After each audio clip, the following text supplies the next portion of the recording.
Welcome people to LTV. Today we are going to tackle and to discuss more about this pandemic that has befallen our world, COVID-19. This disease broke out in Wuhan City, China in the month of December 2019. Right now, this has gone out of measure to a state where the World Health Organization, WHO, terms it as a global pandemic.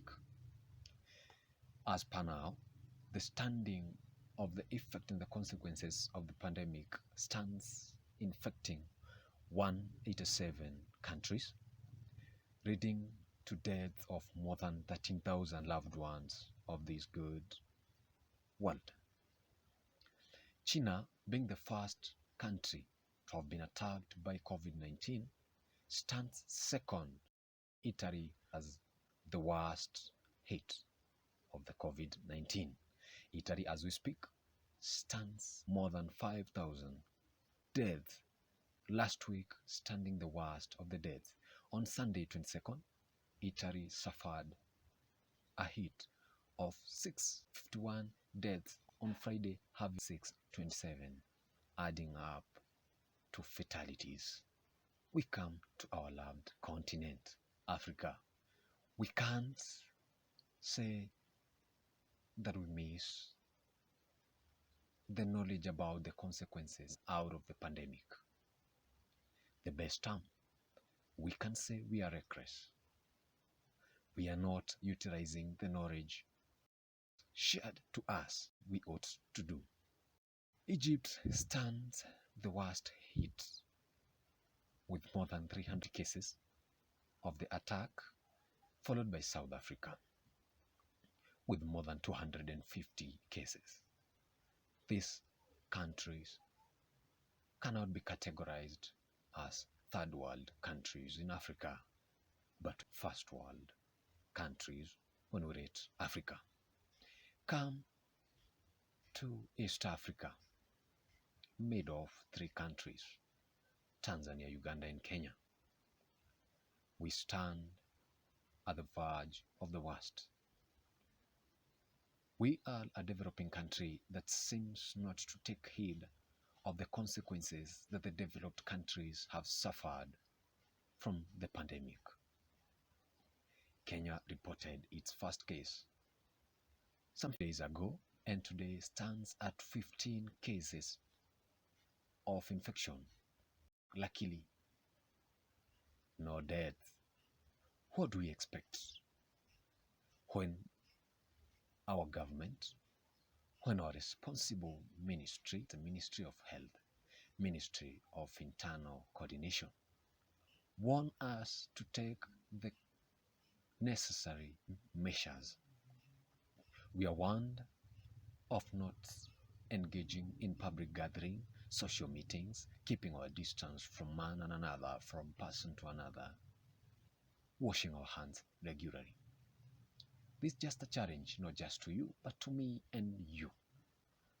Yesterday was on a Sunday, and for real, Kenya is a country that holds more than 70% Christian believers. It seemed like a normal day to majority of Christian believers in Kenya, who turned in large numbers to worship in their respective churches. Did you consider yourself safe when seated next to a person whom you don't know his or her whereabouts, where he traveled the past few days, what he or she could be suffering from?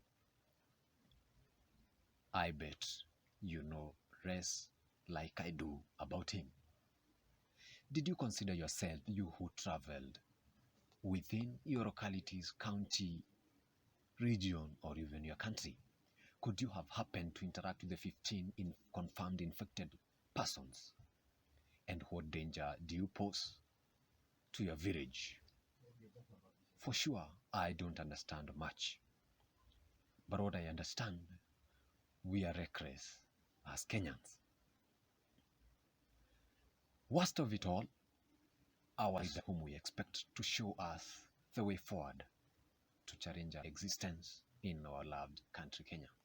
A case has been confirmed where a deputy governor in one of our loved counties traveled abroad for business cases, for business tour. Unfortunately, contracted this deadly virus and he is positive of the COVID-19 virus. Now, as we speak, we don't know how many people he could have infected. After returning to our country, he continued with his daily businesses and deputy gubernatorial missions and businesses as usual, attending funerals, International Women's Day, a gathering that holds thousands of citizens, attending funerals. This risks each and every Kenyan. We cannot underestimate the fact that these gatherings were occupied by people of all standings, from rich, poor, and from every corner of this world. Kenyans, we need to take the precautions, the measures set out by our governments serious.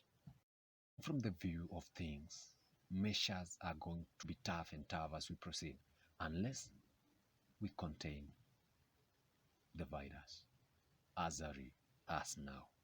I urge you to take measures and stay safe. Thank you.